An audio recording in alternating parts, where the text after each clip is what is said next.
In this video, we're going to go through the entire Unit 6 Solution Stoichiometry Study Guide. Okay, question 1. A solution is made by dissolving sodium hydroxide in a beaker of deionized water. Determine the solute and the solvent. So the solute is always what is being dissolved. The solvent is what the solute is dissolved in. So our solute is going to be our sodium hydroxide. That's the solid that we're putting into the water. And the water is what we're dissolving the solid in. So I'm just going to put the deionized water.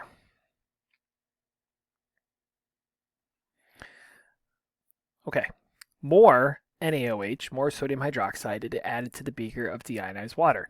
How will that affect the concentration? Well, that's going to increase the concentration.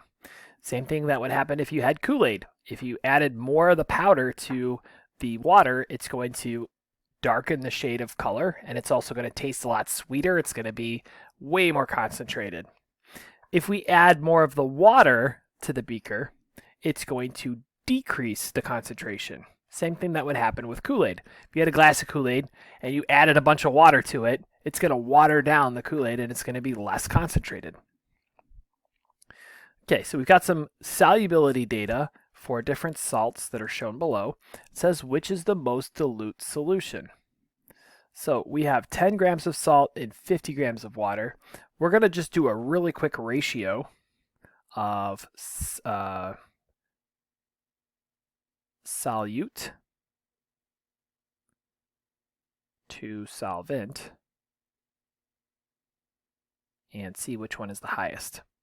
So we have 10 grams of salt in 50 grams of water. That's a 0.2 ratio.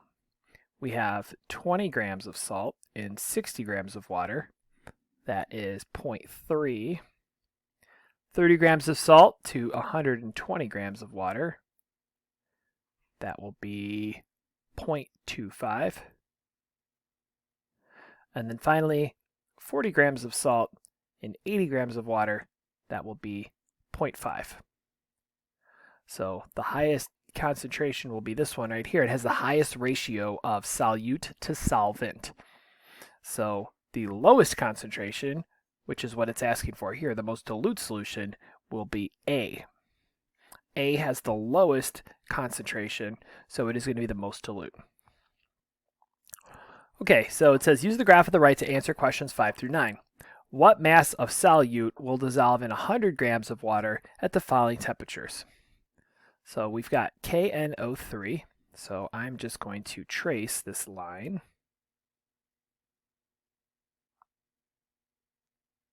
So that's the line that we're looking at. And the question says that we're looking at the solubility at 70 degrees. I want to just point something out here. On our graph, on our x-axis, we have temperature. On our y-axis, we have grams of solute that we can dissolve per 100 grams of water. So what we're going to do is we're going to find 70 degrees, because 70 degrees is what the question is asking us about. So here's 70 degrees. And I'm going to go all the way up, and I'm going to find out where that meets my curve. And then I'm going to follow it all the way over to my y-axis, and I'm going to look at how many grams I can dissolve. So at 70 degrees, I can dissolve 130 grams of KNO3 in 100 grams of water. We're going to do the same thing. This time we're going to use the curve for sodium chloride. Sodium chloride is the next one we're looking at. So again, I'm just going to darken in the line. NaCl is right here. And let's take a look at our curve. So it says 100 degrees. That's right here. I'm going to go all the way up and then all the way over to my y-axis. And it is about 40 grams.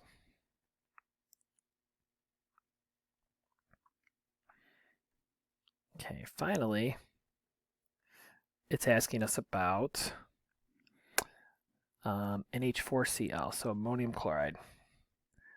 That curve is right here.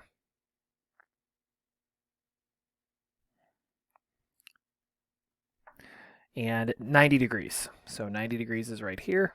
I'm going to go all the way up and then all the way over.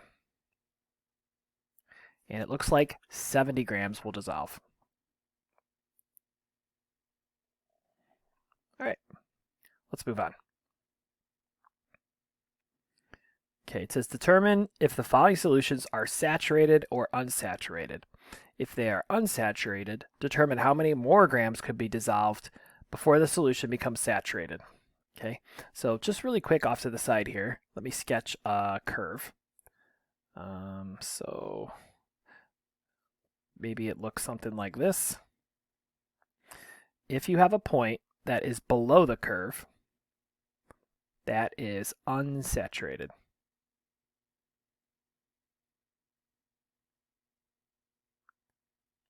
So in terms of Kool-Aid, unsaturated would be like it's really watered down and it's got a really light color to it. Next, if you're on the line, like right here, that's saturated.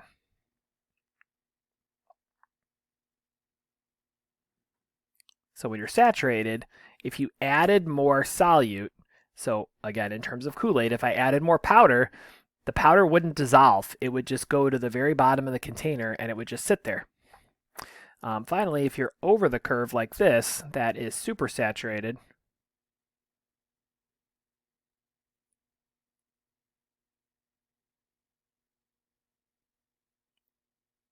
And what happens in that scenario, so kind of mentioned this previously, but if you've got your Kool-Aid, right, so this is the water level, you're going to get the solid that's going to form at the bottom. It will not dissolve in my solution, so it's just going to kind of hang out at the bottom. Maybe you've seen this before. Okay, so again, the question says to determine if it's saturated or unsaturated, and then if it's not saturated, figure out how many more we can dissolve. So it's asking about 10 grams of NH3 in 100 grams of water at 90 degrees Celsius. So let's see which curve we're looking at. We're looking at the curve for NH3. So let me darken up that line. NH3 is this weird looking one right here.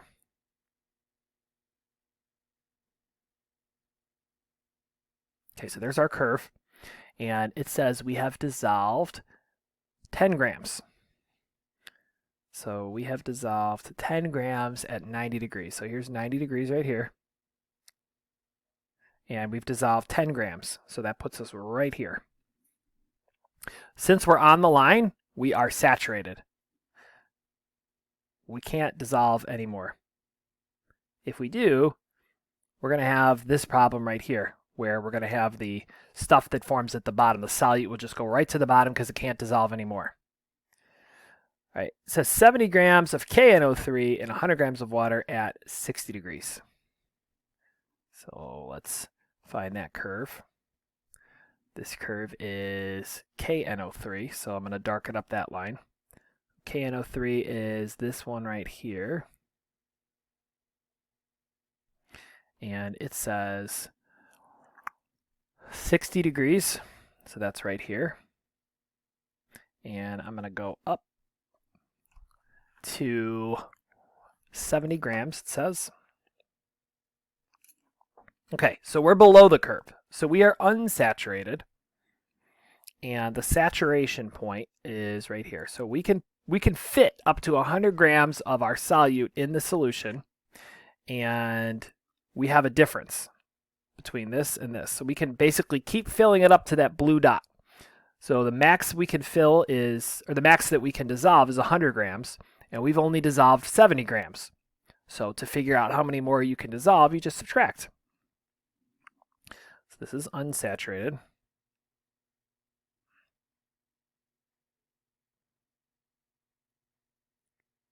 So we can dissolve up to 100 grams. We have 70 in there. So we can dissolve 30 more grams.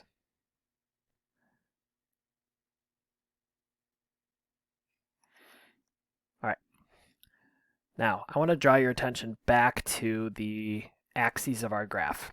And let's take a look right here on the y-axis.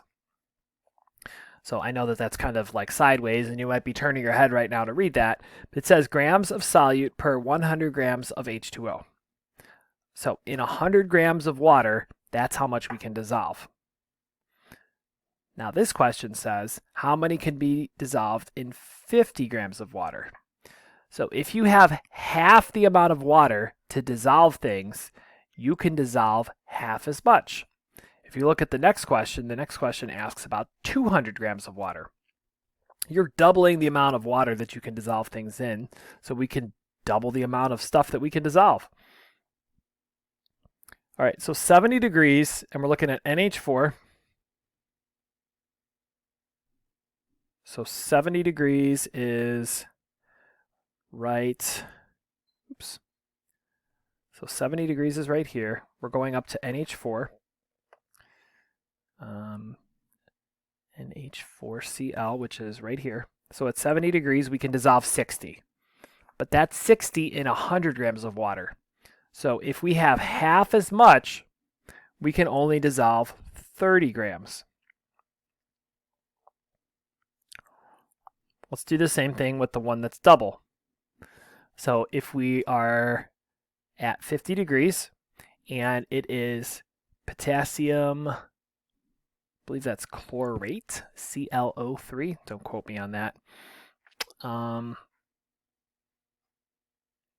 Looks like we can dissolve 20, but that's in 100 grams. If we have twice as much water to dissolve things in, it's going to be 40 grams. Okay, the next question says, list 3 ways to make an unsaturated solution into a saturated solution. All right. Well, obviously, we can just keep adding more solvent. Or sorry, add more solute, the solid. Add more solute. So that would be like the solid Kool-Aid powder. You would add more and it would become more saturated. We could get rid of some of the solvent. So evaporate.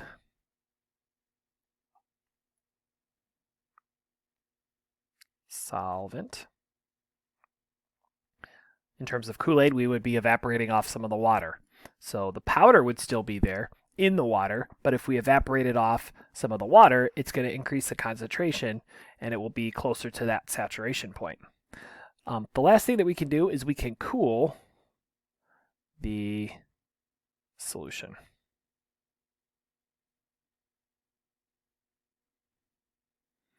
All right. Wow, this has already worked out. Let's just go ahead and erase that.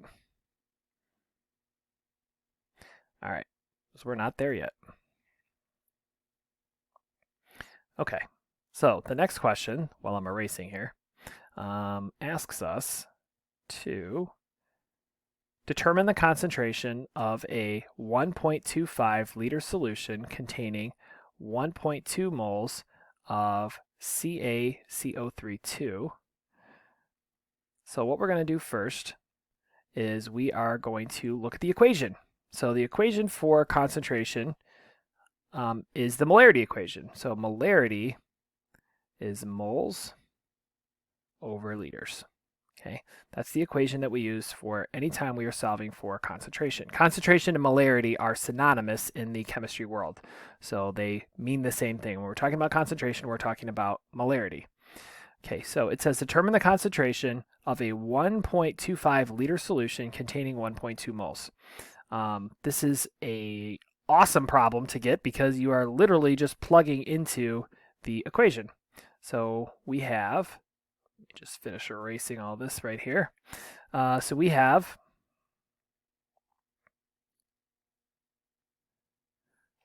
1.2 moles and 1.25 liters. If you divide those, you end up with 0.96 as our molarity. Now, just remember, when you're using the molarity equation, the bottom, the liters, must be in liters. You cannot use milliliters when you're working with this equation.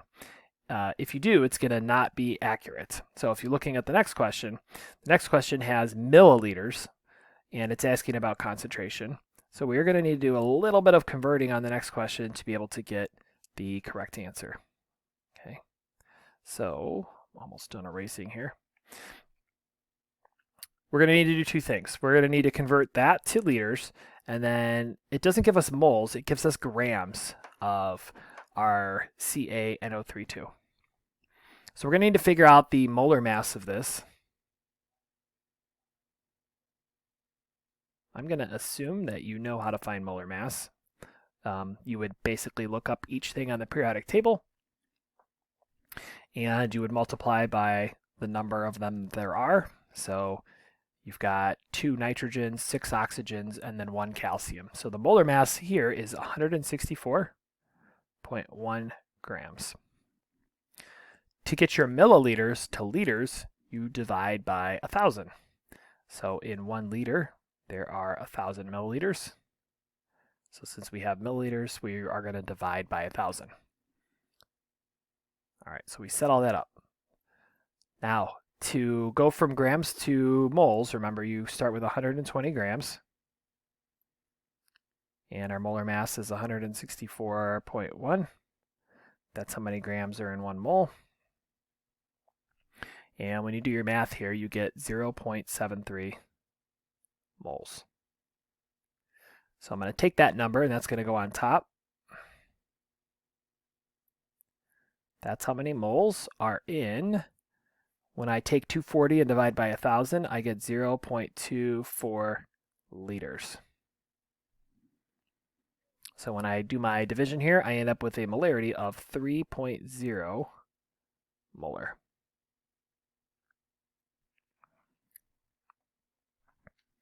Okay, number 12 says determine the molarity of a 750 milliliter solution containing 98 grams of NaOH. This is the same exact thing we just did. We have a different solid though. So NaOH has a molar mass of 40 grams per mole. So I would look up 1 sodium, 1 oxygen, 1 hydrogen, add them together, and I'd get 40. So if I have 98 grams, to convert that to moles, I would take the molar mass, and that's how many grams are in 1 mole. And you end up with 3.3, scratch that, 2.45. 2.45 moles. The 750, I would just need to divide by 1,000 to get the liters. So I had 2.45 moles and then 0.75 liters. And when I divide here, I get 3.3 as the molarity.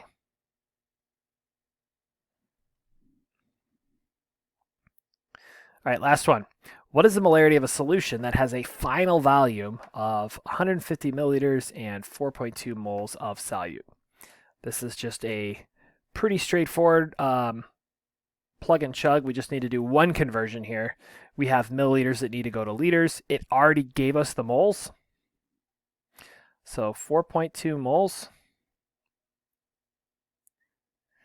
I would take my 150 milliliters, divide by 1,000, and I get 0.15 liters. And this is a 28 molar solution. That's pretty high. Hopefully it's not acid. All right. Next, we're going to move on to dilutions. And oh my gosh, look at all this. Let's just clear that out. All right. 14 says, what's the molarity of a solution that has a final volume of 550 milliliters of 1.7 moles? This is another just straight plug and chug. We're not to dilutions yet. I was wrong. Molarity is moles over liters. So 1.7 moles. 550, divided by 1,000 is 0.55 liters. So my answer would be, if I divided, 3.1 molar. Okay, 15.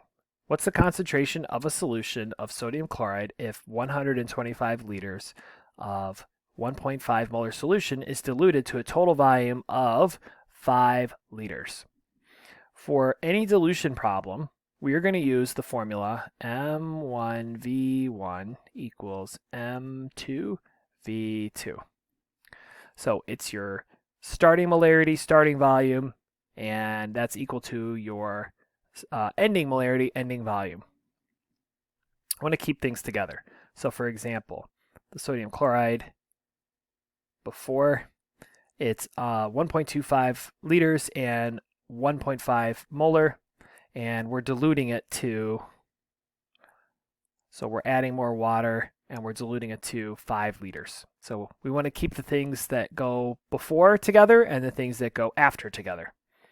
So when I set this up, it's going to be 1.5 molar, and it was 1.25 liters, and I set that equal to,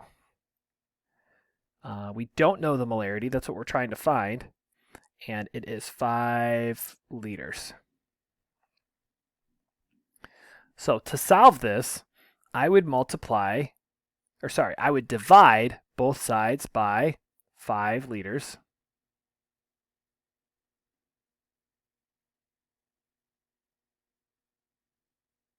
So my liters will cancel out on this side, and my ending molarity will be equal to what I calculate on the right. So I'm going to do 1.5 times 1.25, and then divide that by 5.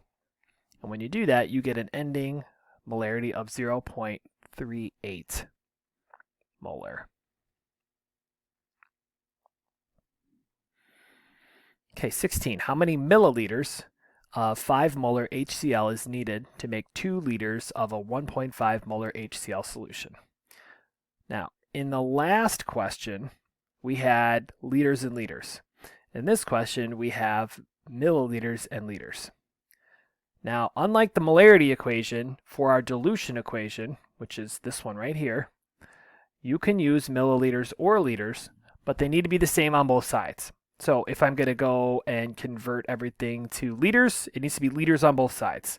Likewise, if I want to do milliliters, I need to convert my liters to milliliters. Okay, so for this one here, let's do it in liters. Okay, and then at the very end, we will convert. So we have, on one side, we have 2 liters, and it's a 1.5 molar solution. And on the other side, it's going to be a 5 molar solution, and we're trying to find out the volume. So to solve this, let's divide both sides by 5.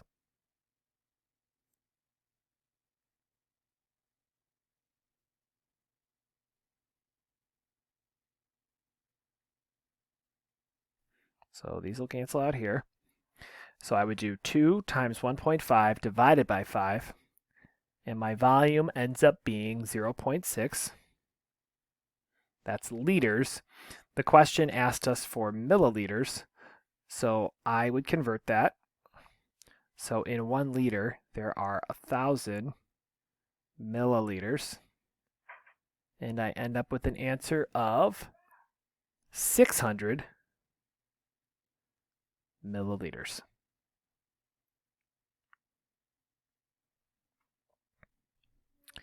All right, 17. 17 says, what volume of a 12 molar stock solution is needed to create a 750 milliliter solution that has a molarity of 2.5 molar? So notice as I'm going through this, I'm kind of boxing the things that go together. That's an easy way to group things. So when you plug it into the equation, you have everything grouped together. So, all right, so we've got a 12 molar solution. We don't know how much we need to use. And we want to make, let's see, a 2.5 molar solution. and we want it to be, we want 750 milliliters of it. So to solve this, I would divide both sides by 12.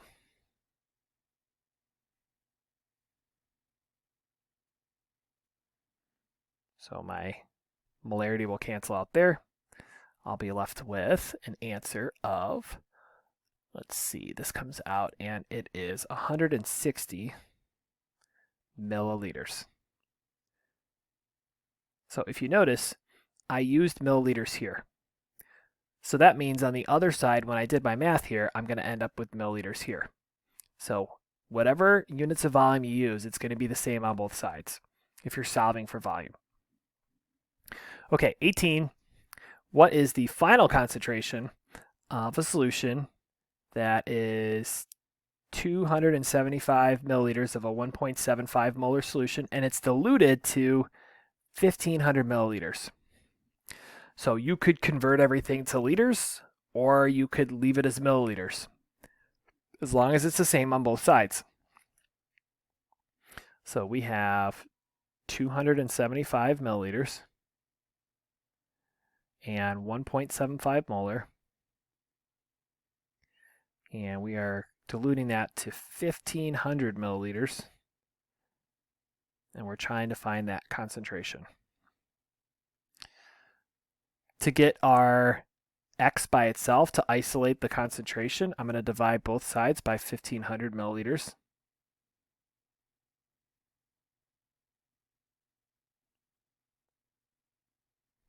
So these will go away, and we'll just be left with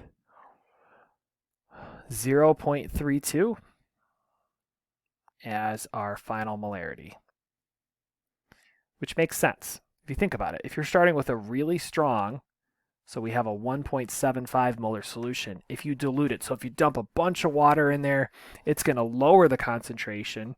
So we went from 1.75 to 0.32. So we absolutely lowered our concentration. All right, 19.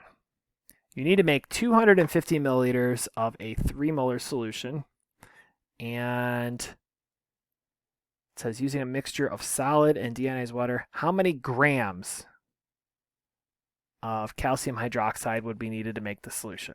Okay, so this question is a little bit different. It's not a dilution. It's asking how to make a solution. So we're going to be using the molarity equation. Now you're probably thinking to yourself, well, wait a minute. If it's asking for grams, I don't see grams in the equation. You're right.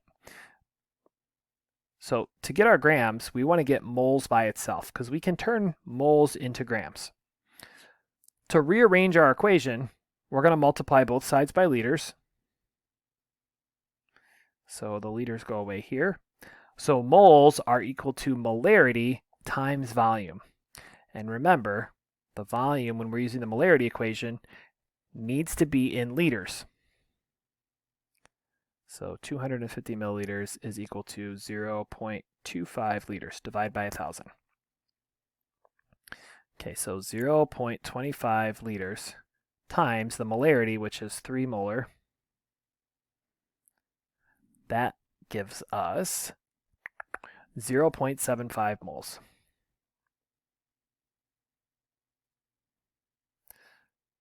Okay, so we're not done yet.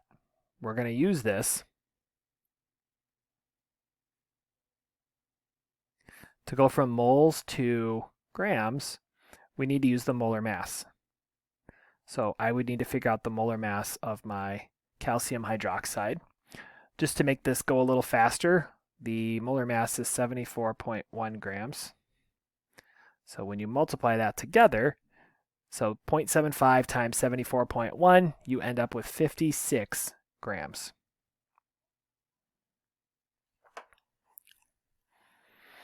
Okay, now the next question says, write a step-by-step procedure on how to make 250 milliliters of a 3 molar solution. Okay, so the first thing that you're going to need to do is you're going to need to figure out how many grams. So kind of like what we just did. Oh, wait, look at this. It's the same thing. We already figured out the grams. So There we go. That's a lot easier than it needed to be. So we're going to need to measure out 56 grams. So measure out 56 grams of our calcium hydroxide.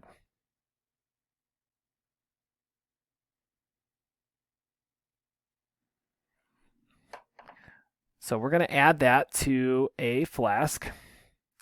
So add the calcium hydroxide, the 56 grams, to 250 milliliter volumetric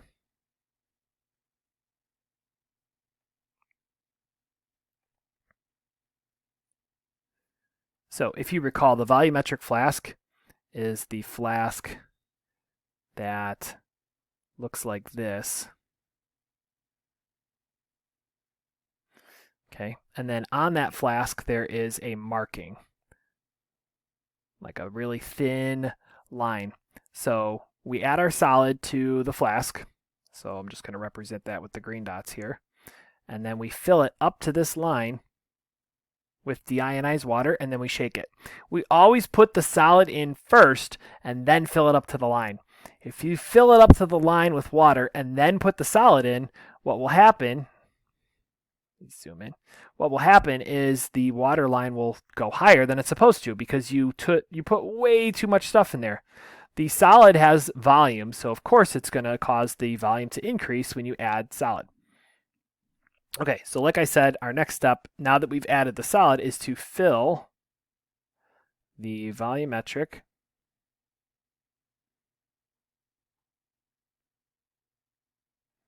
flask to the 250 milliliter line and invert to mix. When I do this, what I will typically do is I'll fill it up about halfway, swirl it around a little bit, and then fill it all the way up. Then I will cover the top. I will invert it, so tip it up and down a bunch of times just to make sure everything is mixed together. Okay, and voila, you have your solution. All right. Oh, still more. Wow, I was just so excited about doing this. I was working ahead. So let me just clear that so we can do it together. All right. Okay, it says how many liters of 0.5 molar HCl would be required to precipitate 7.5 moles of calcium chloride. Okay, now if you are one of my students, we have a flowchart that we use for class. The flowchart has everything that you need, and it kind of walks you through the calculations, like how to set up the problem. So what I'm going to do is I'm going to pull that up.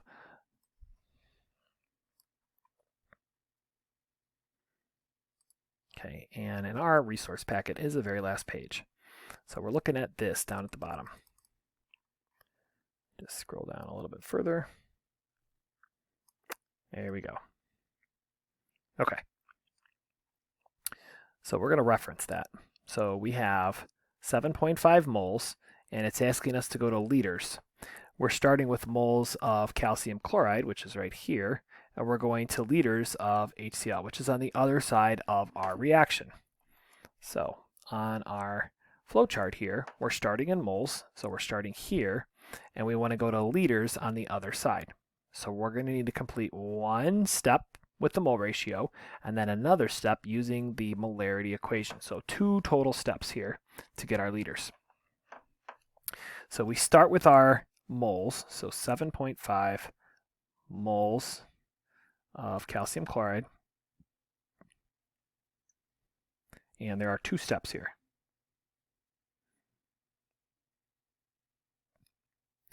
So we're going to do a mole ratio first. So for every 1 mole of calcium chloride, if you look at the equation, there's a 2 in front of the HCl. So 2 moles of HCl. So there's our mole ratio. Now if we go back and look at our flow chart, on here it says we're going to use molarity as our conversion for our liters. So molarity, capital M, is equal to moles over liters. If it is a 0.5 molar solution, we can rewrite that as a conversion factor. So that would be 0.5 moles in 1 liter. That means the same thing. So if you're 0.5 molar, that means there are 0.5 moles in 1 liter. We're going to use that fact as a conversion factor. So 0.5 moles, that's how many moles are in 1 liter of HCl. Okay, so it would be 7.5 times 2 divided by 0.5, and you would get an answer of 30 liters. We have 2 significant figures in our given, so we want to put a dot right there, so we end up with 2 significant figures. Okay, the next question says, how many liters of 0.105 molar potassium iodide would be required to completely react with 15 grams of lead nitrate, which is over here. So we're given grams, and we want to go to liters. So we're given grams, and we want to go to liters. So we need 1, 2, 3 steps. So we have 15 grams.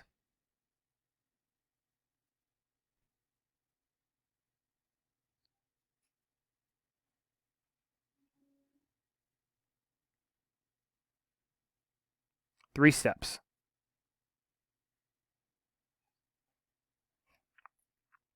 So we'll need the molar mass of our lead nitrate. So to save some time, it is 331.22 grams. That's how many grams of lead nitrate we have in 1 mole.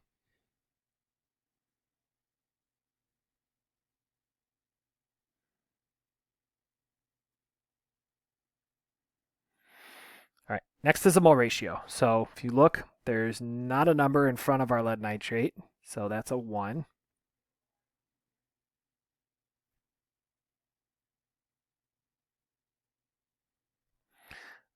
But we do have a number in front of the potassium iodide. There's a 2.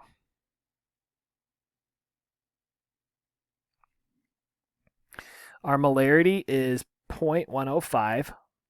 So just like the last one, we're going to use that as our conversion factor. So there are 0.105 moles of potassium iodide in every 1 liter of potassium iodide. So I plug that into my calculator, and I get an answer of, let's see, liters.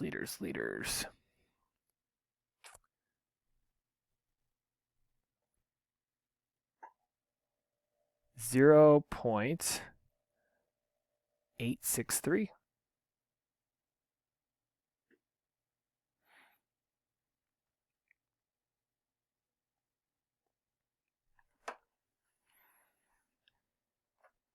Okay.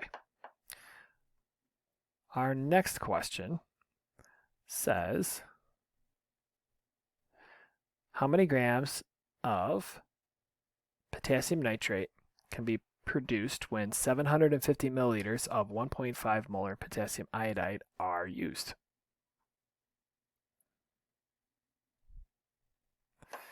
Okay, so on our flow chart, if we're looking at that, we're starting with milliliters, which are right here, and it's asking us to go to grams on the other side. So we're going to need 1, 2, 3, 4 steps here. Let me just clear this up. All right, so we start with our given. Our given is 750 milliliters. of potassium iodide. And we have 4 steps, we said.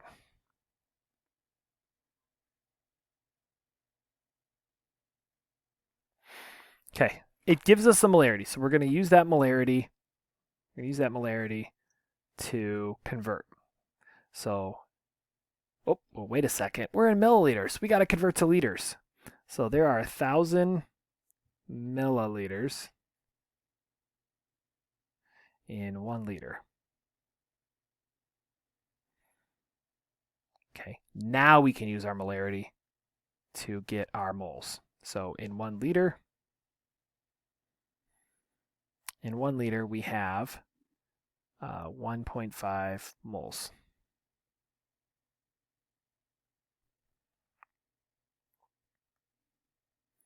Okay, so we're going from potassium iodide to potassium nitrate. So it's a 2 to 2 or a 1 to 1, same thing. So for every 1 mole of potassium iodide, I have 1 mole of KNO3. And then I would just need to use the molar mass to get my grams. So for every 1 mole of KNO3, I have 101.11 grams. Okay. And I plug that in my calculator, and I get 110 grams.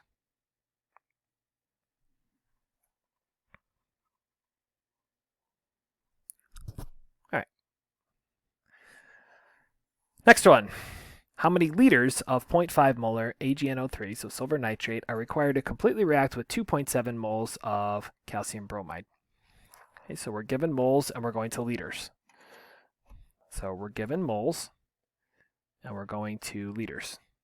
So 2 steps. Save the easy one for last. I like it. So 2.7 moles.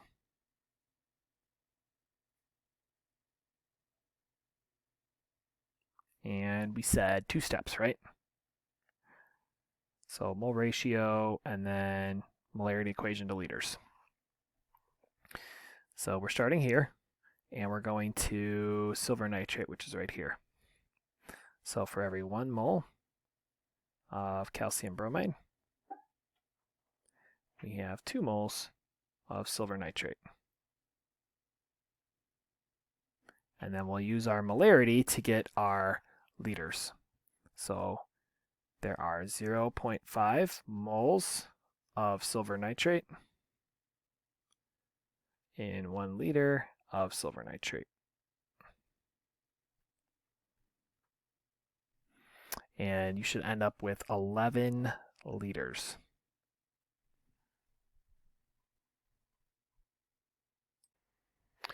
Okay, our final 2 problems are titration problems. So, what is the concentration of an unknown sodium hydroxide solution if 14.2 milliliters of 2.5 molar hydrochloric acid is required to neutralize 15 milliliters of the unknown sodium hydroxide solution? So I want to point out that we have 2 pieces of information about HCl, and then we only have 1 piece of information about NaOH. Anytime we're doing a titration, we always start with the one that we know the most about. So 14.2 milliliters of HCl. Okay, we cannot start with the molarity. We always start with milliliters, grams, moles.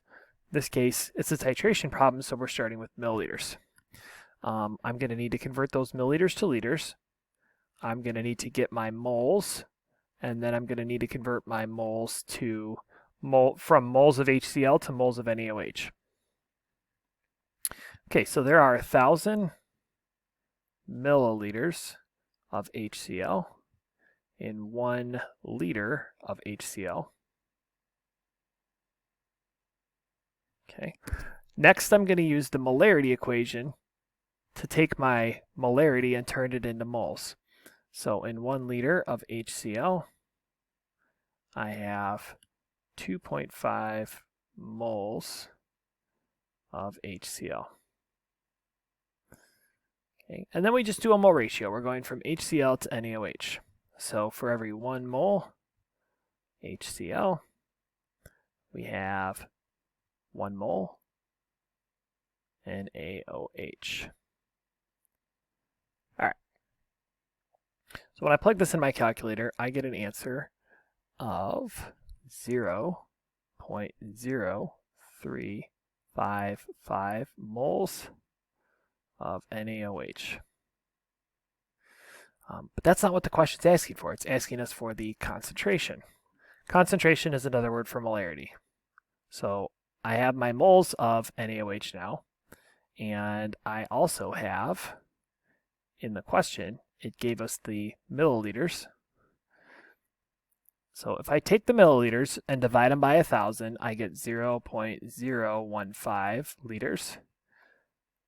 And then I take the moles and plop those in right here.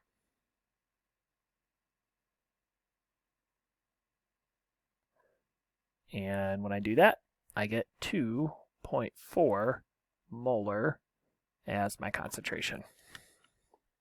So that's the titration. Let's do one that's a little bit harder, and then that's it. Okay, so we have 2 pieces of information for our KOH. We only have 1 piece of information for our H2SO4. So we start with whatever we know more about.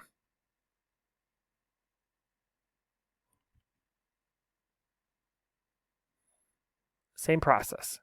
We're going to convert my milliliters to liters. We're going to use the molarity equation to get moles, and then we're going to do a mole ratio. So there are 1,000 milliliters in 1 liter of KOH. KOH has a molarity of 1.5, so that means in 1 liter of KOH, we have 1.5 moles of KOH. And then KOH has a 2 in front of it, H2SO4 has a 1 in front of it, so for every 2 moles KOH, we have 1 mole H2SO4. All right, plug that in your calculator and you get 0.0057 moles of H2SO4. And again, same process. The molarity equation is moles over liters. I take my moles and I plug them in. I take my volume, my 25, I divide it by 1,000. Then I just divide.